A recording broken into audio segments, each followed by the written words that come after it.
Hello and welcome. This is a podcast explaining Ukraine by UkraineWorld.org. We continue our podcasts about the war which Russia started against Ukraine. This series is brought to you by Internews Ukraine and Ukraine Crisis Media Center, two Ukrainian media NGOs. My name is Volodymyr Yermolenko. I'm chief editor of UkraineWorld.org. We are making this podcast with Tetyana Ogarkova, who is in charge of international outreach at Ukraine Crisis Media Center. Hello, Tanya. Hello, Volodymyr. Before we start, let me remind you that you can support us on Patreon, patreon.com/UkraineWorld. Today we're going to touch the topic which often arises in our conversations with our international partners, with people who listen to us on different events, on different TV programs, because we are constantly in this circulation and this information flows on very different media platforms, on international TV, radio stations, in France, in Britain, in America, in Canada, in many other countries, and we often hear the question how we can negotiate with Russia. So let's try to reflect upon it. Do you think we can negotiate with Russia? Yeah, today we are listening to new announcements coming from Russia saying that, look, they are changing their tactics, their strategy. Maybe they are trying to concentrate their efforts on Donbass. And we do understand this is linked to negotiations because in a way they are trying to find a kind of a stronger position. So the question is real one. What can be negotiated? And we also hear voices coming from the West saying that, look, in a certain point, you will be obliged to negotiate with Russia just to make some peace here in the region. And that's the question. But that's why this question is fundamental for us. My opinion is quite clear here, and I guess this is the opinion of the huge majority of Ukrainians now. What we see now, there may be very small and quite short historical window, for a radical change on the continent. What we see now is the moment where Russia, which started this war in Ukraine after a series of previous wars in Transnistria, and then later in Georgia, and then later in Crimea, in part of Ukrainian territory in Donbass, and now a full-scale war in a big country, so Ukraine is a big country. So, and this historical window of opportunity is about to stop this strategy of Russia, who dreams to become a kind of a regional power, and to switch from a regional power to a kind of a global power. So this challenge, which exists now, and the risks and the force of the attack that Russia already exercised on Ukraine, and the level of support we do have now from our international partners, all that allows us to think that this is opportunities to stop this strategy and to put Russia back to what it can be. It could be a regional country with a normal, peaceful politics towards neighbors. And for that, what we need weapons in Ukraine, deployed in Ukraine. We need a lot of support with that from our allies, and we need sanctions just to destroy, to ruin this economic foundation which is used now for military aggression. So, and this, what is important to understand, that this period of time is historical. It will not last for centuries, for decades. It is now and here. And what we hear from, for example, Joe Biden, American president, today, what he told to our Minister of Foreign Affairs, Dmytro Kuleba, I listened to his communication just several minutes ago. He said that Joe Biden, as President of the United States, understands that this war will change the century for the continent and maybe globally. And this historical possibility, we have no right to lose this possibility just to withdraw Russia from its imperial desire to restore this empire and all these dreams of Russia. We can stop it now and put it back to what a normal country could be without this aggressive foreign politics which is in place for many decades already. And we need an effort. We Ukrainians, we do what we can here. our army, they are real heroes now because they're fighting Russian army, which is bigger army in any case, for more than 1 month already. And our international partners are starting to do whatever they can with sanctions and with weapon supply.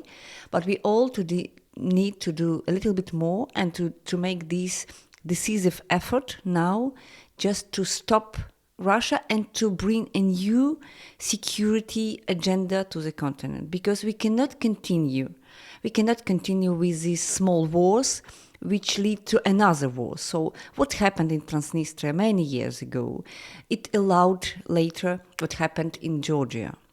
And then we've seen what happened in Crimea, and the silence and the pacification of Russia led directly to unfortunately, to what we are living now.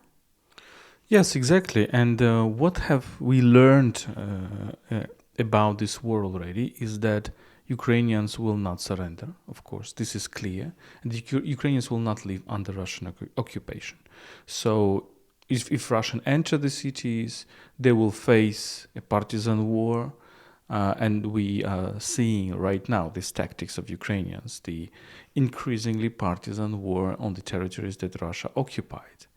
So basically Russians understand that increasingly, and we see many voices inside Russia, outside of the propaganda, like even such persons, people like Girkin, so the major Russian agent who helped Russia to start the war in Donbass in 2014, right? Igor Girkin, who was this former FSB officer who brought with him a bunch of people who started this basically military action in Donbass, in Slovyansk, in Kramatorsk, and then moved to Donetsk. He is now saying that Russians are experiencing a failure in Ukraine. Obviously, I mean, we can understand his motivation to criticize Russian government because he is showing himself as much more radical than Putin, etc. And he was thinking that this Novorossiya project should have been developed in 2014 when Ukraine was not prepared. Now he's saying, look, Ukraine is now prepared, and therefore you have this response that you have. But still we see this criticism despite the fact that, Russian TV, Russian media space is just erased, plurality is not possible, but even from these, hardliners, we see criticism. We see criticism from lots of people like Russian propagandists or imperialists. I have just seen on the YouTube channel of Denis Kazansky, Ukrainian journalist. He analyzed Maxim Shevchenko, also a person who at the early stages of the war was saying that, Ukrainians are just, they will meet, Russian army with flowers and we will need to denazify it. And now he's shocked and he's saying that, yes, I was wrong. But the important thing is that if Russians understand that their vision of Ukrainians was totally wrong, and I think this understanding gradually comes, the problem is that they might lead to the step of thinking that, okay, if we cannot denazify Ukrainians, we should exterminate Ukrainians. This is what, by the way, it sounds horrible for probably our international audience, but this is what they have already done. On numerous cases, and let's not forget about what happened in the 20th century with Holodomor, at least 4 million dead in 32-33, the conservative figures, but other famines as well. So they are ready to exterminate Ukrainians. Exactly. But what we should remember, we should always remember about things at stake now. Because Russia started this conflict, let's come back to October-November 2021, when Russia was putting troops on the Ukrainian border. They were not challenging directly Ukraine at that moment. They were putting their ultimatums for the West, for what they call collective West. And their demands were surreal, but they were about NATO. They were about we Russia, we can make you recognize that we are strong and we are on the same level as you. Remember, Putin was refusing to talk to smaller countries, and with some difficulties he accepted to talk to Macron or to Olaf Scholz. He was willing to talk to the United States, because he was seeing, and he still sees United States as a kind of a leader of on the global level, and their effort was to show in Ukraine. So they are using Ukraine to challenge the West. Let's not forget about that. And that's the thing you should, our audiences, people who listen to us, you should understand that Putin is not only destroying Ukraine, he is destroying Ukraine today to show you that Russia is a global player. And this is why I'm speaking about this historical opportunity now, because never before we saw such a huge, enormous support for Ukraine coming from all parts of the world. So if you look at how countries vote in favor of Ukraine today, how citizens of so many countries support Ukraine and not Russia. Russia doesn't have any kind of important partners.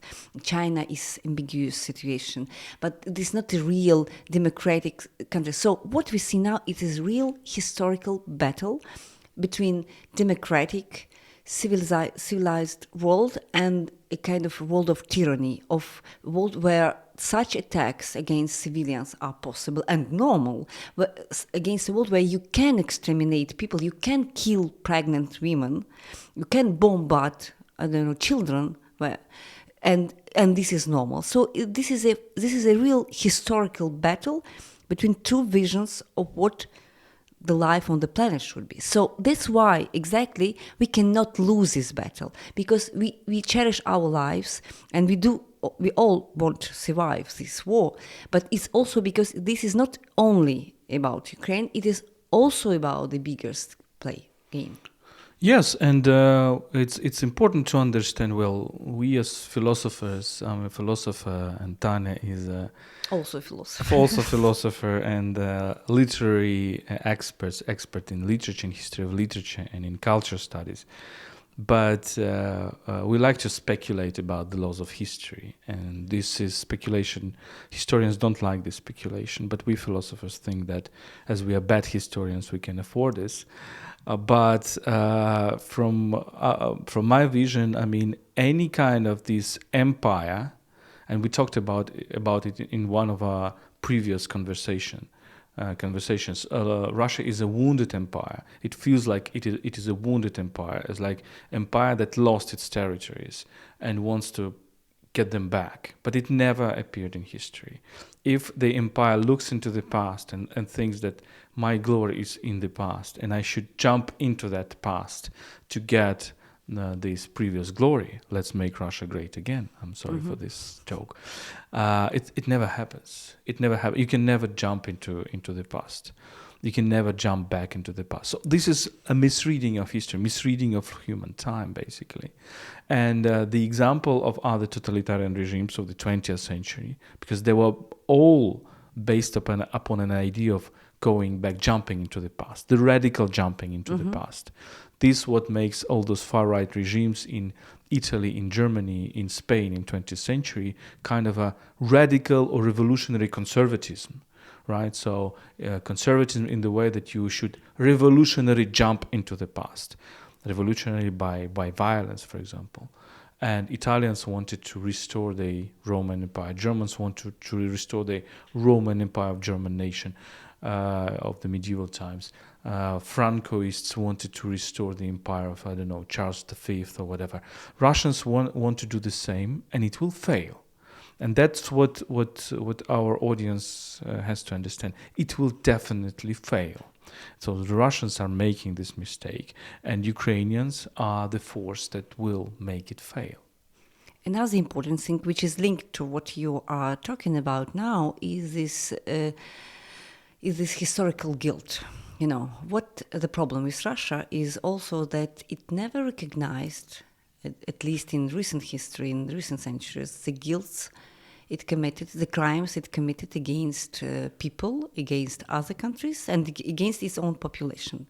Look what happened to Nazis Germany in 20th century after the end of this big war. Yeah, it was decades of reparations paid to other countries, decades of this historical guilt and recognition of what you've done to many other countries.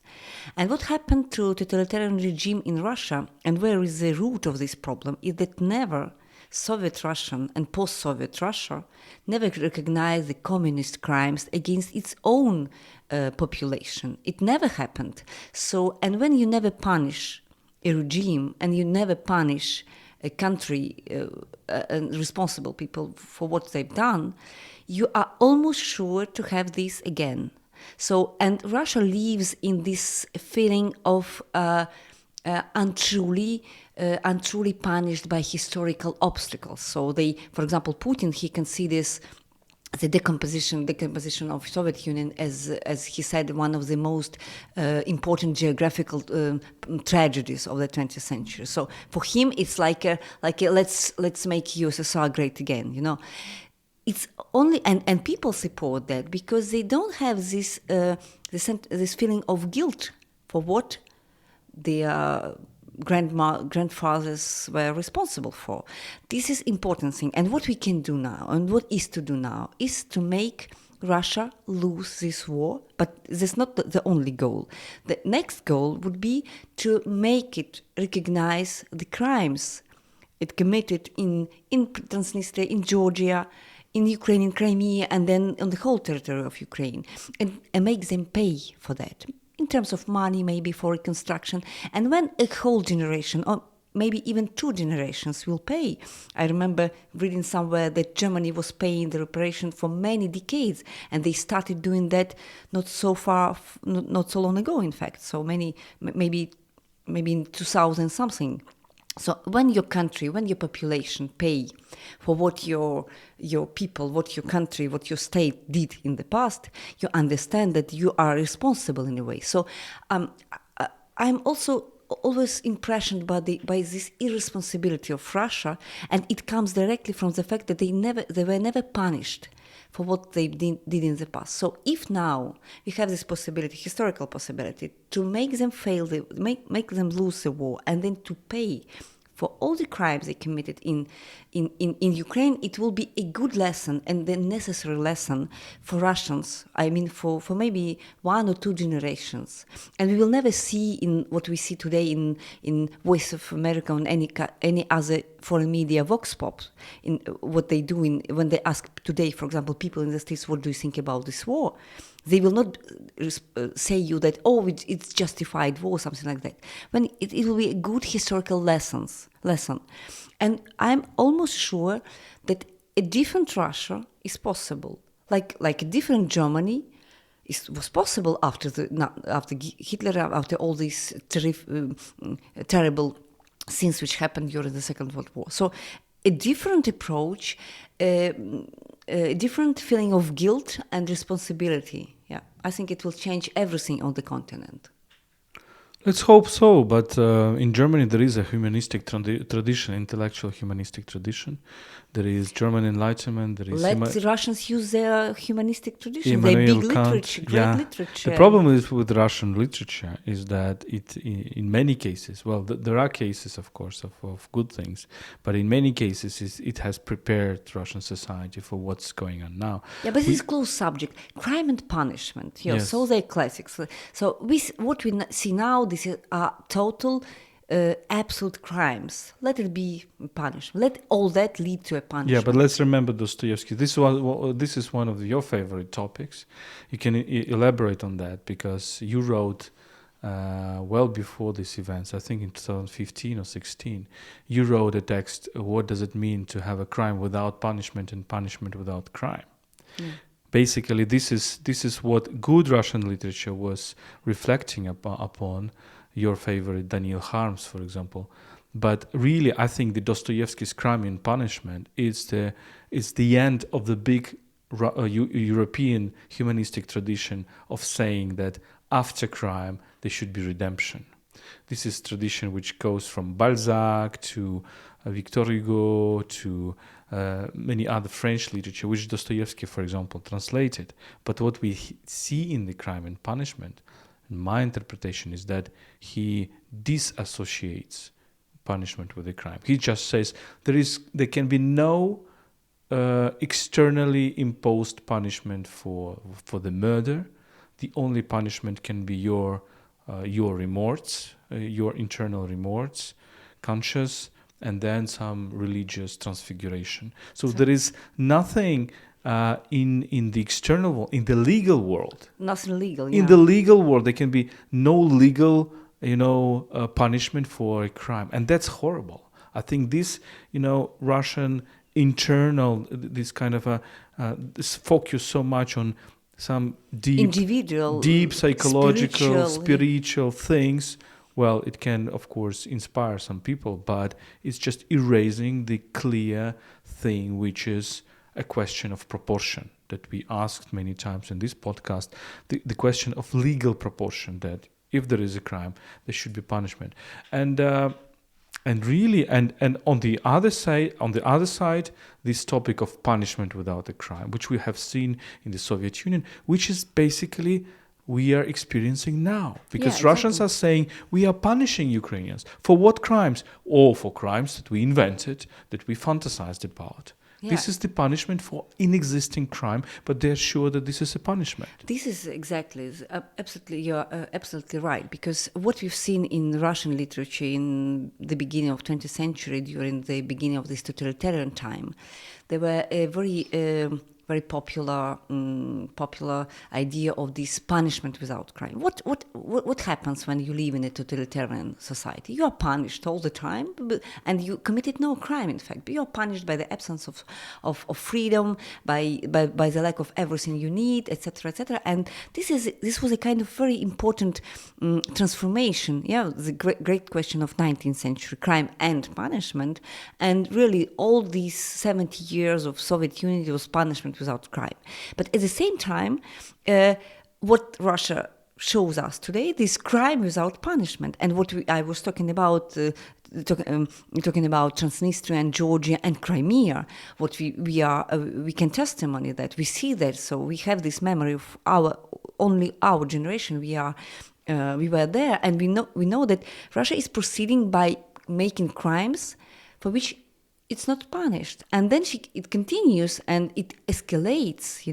Today we are talking about what? We are talking about chemical weapons. It can be deployed in Ukraine, in the center of Europe. You can deploy chemical warfare, and you expect not to be punished for that, and you are justifying that, but by imaginary crimes of, I don't know, Ukrainian nationalists or Ukrainian Nazis. There is no Ukrainian Nazis and no Ukrainian nationalists. So this is an important philosophical question that we should now stop and say that there will be no crimes without punishment, no metaphysical things, but legal ones.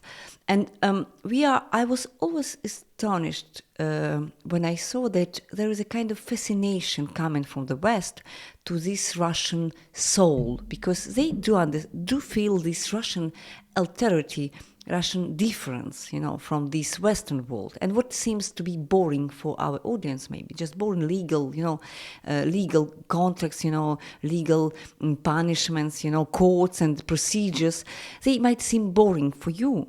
And that's why you are so much delighted by this Russian idea, of these metaphysical and spiritual depths, and not by the legal procedures. But the other side of that is that what we see now, because they do hope now to avoid any kind of legal punishment for what they are doing. And that's why the dream of all Ukrainians now is not only to kill Putin, just for him to be dead, but to see how he will respond for everything they've done in Ukraine, in Mariupol, for example, for all those kids killed in Ukraine for nothing at all. Look at the lexics. Basically, we also studied it at many occasions. This famous slogan of Russian mass culture, and then repeated by Putin himself: "В чем сила, брат, сила в правде." Where is the force, brother? The force is in pravda. Pravda can be interpreted as truth, can be interpreted as justice. It's a phrase which comes from the movie Brother 2, which was in early 2000, which was basically one of the beginnings of this dehumanization of both Americans and Ukrainians. Yes, basically. exactly. And Putin repeated this phrase in one of the interviews when he was talking about occupation of Crimea. But this very concept, pravda, it's basically when we look at this movie and then Putin's interview, is it's neither truth nor justice. It's the feeling that you are right. Mm-hmm. It's a subjective feeling that you are right. So if you have a subjective feeling that you are right, then two things disappear. First, facts disappear because pravda is not truth, but it's your subjective feeling that you are right. And second, justice disappears, because you're feeling that you are right, and therefore no other external instance, no international courts, whatever, can have a trial on you, can have say that you are not right. This is a kind of metaphysical truth, in a way. So it doesn't rely on anything in real. At the same time, this notion of force is very important. When, for example, we look at international journalists or even Russian journalists asking people in the streets in Russia, what do you think about what's happening? And for example, why do you think that Russia doesn't have any allies, any partners in the international, in any country, almost no countries who support Russia today in its war in Ukraine. And their responses, they quite often they refer to the force. This is because Russia is a strong country and nobody likes strong countries. So they try to see the situation in a kind of who is stronger, this some Darwinist view of what's happening. So we are strong, that's why we are disliked, but we are right. So we are right. We have this notion because we are right and this we are strong, and we are disliked and isolated because we are strong, and that's why we have the right to fight for our place on this global theater.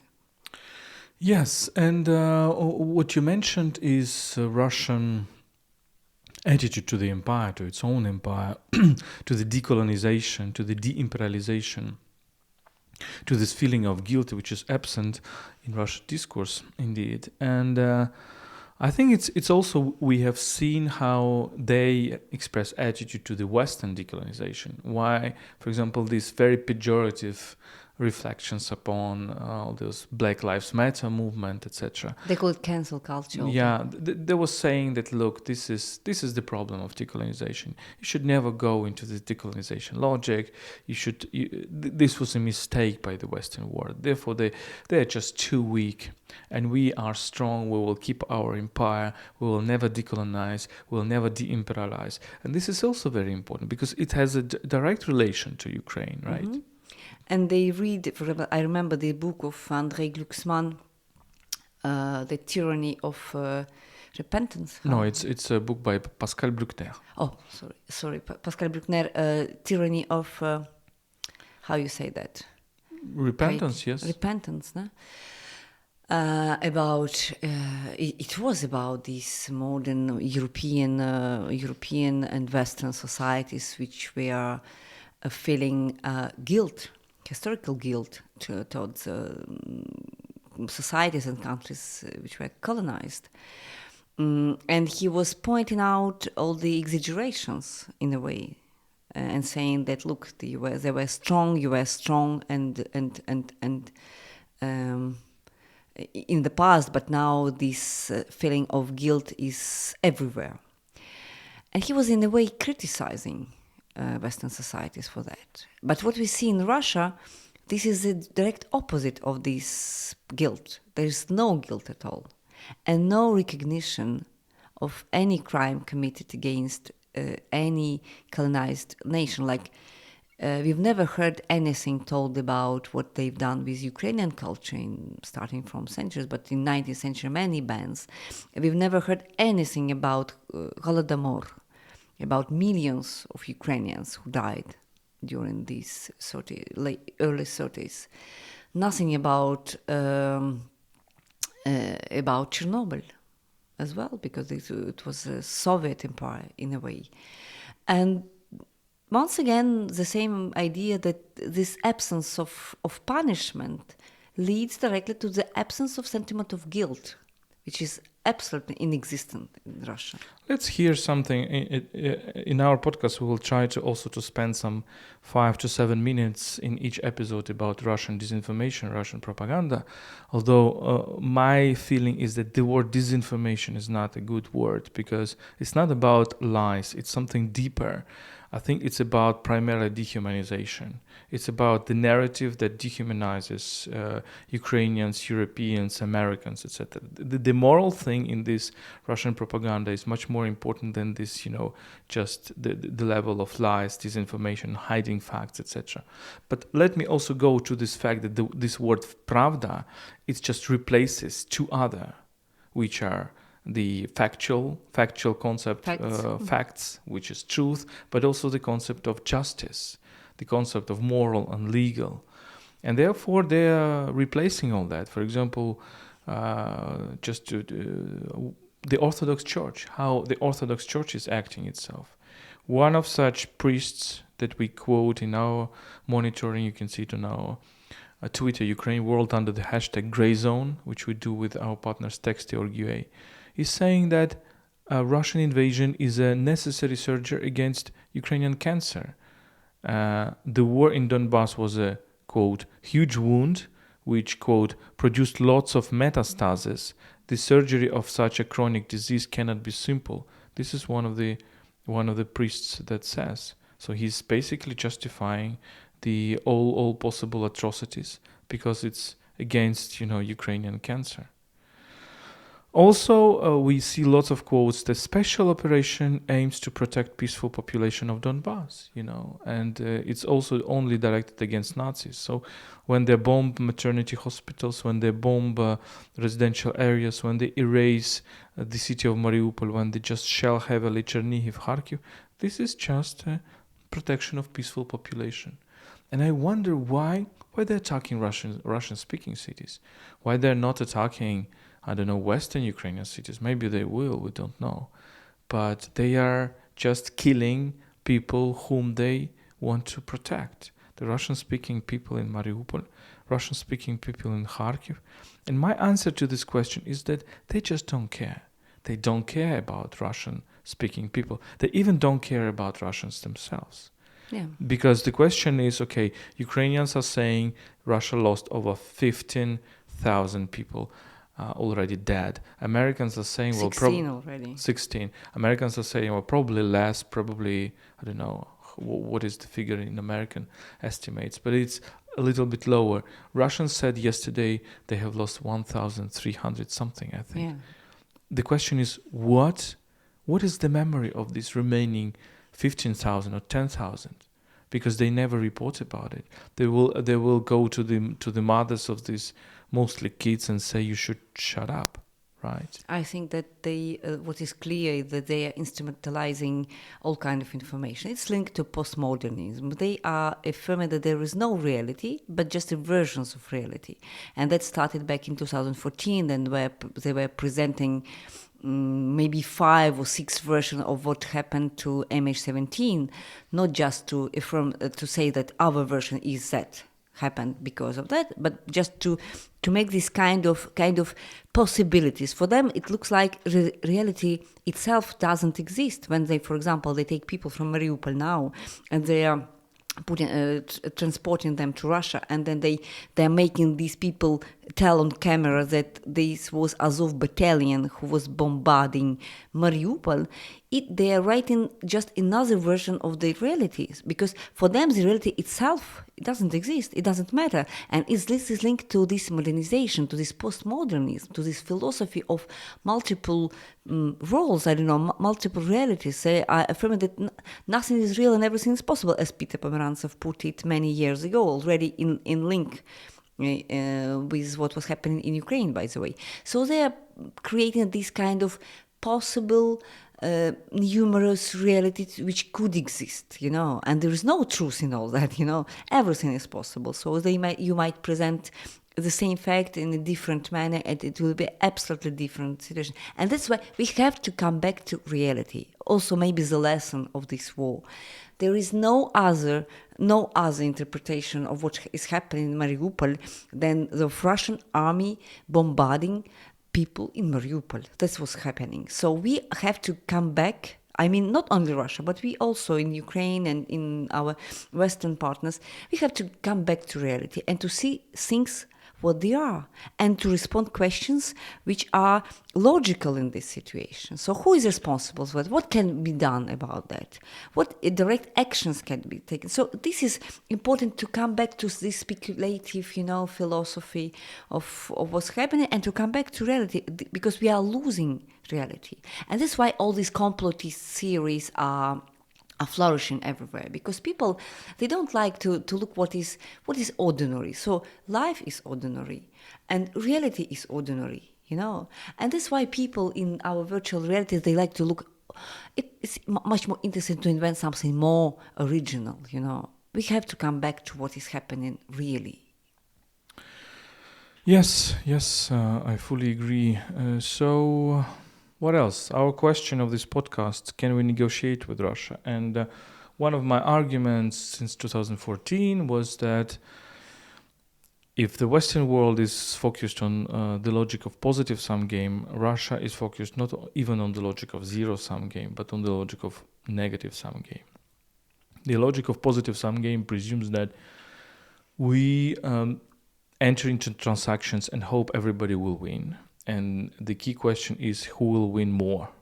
And the key intrigue is that I want to win more than others. The negative sum game is a question, it's totally different question. And this is what I think the world misunderstands about Russia. It's a question that we enter into transaction where everybody will lose. And the key intrigue that I should lose less than all the others. Russians know that they will lose in Ukraine, basically, that they will suffer from sanctions, etc. But they want to make Ukrainians suffer more than Russians. Russians will suffer, it's okay, but Ukrainians will suffer more. At the present moment, it's true because they have their McDonald's closed and we have our babies killed. So there's a difference at that moment. But we do hope that the game will change. Yeah, so the game will change when Russians will at least suffer much, at least economically, but also on the battlefield. And politically. So what we need now, we need really this strong effort coming from everywhere in the world. I mean, not only from Ukraine and partners, but the constant effort just to use this historical opportunity. It will not present itself in a decade.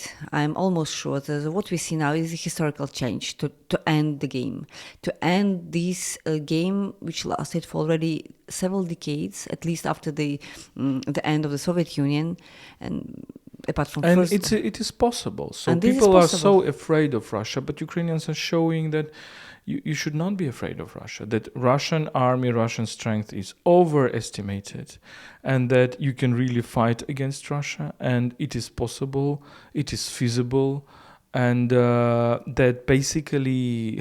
and this is possible even if you have less resources than they do, and the Western countries, they have much more resources than Russia do, so you will be even much more effective. So the answer to the question, can we negotiate with Russia? Yes, but after the victory over Russia. So the best negotiation with Russia would be after Russia loses the war.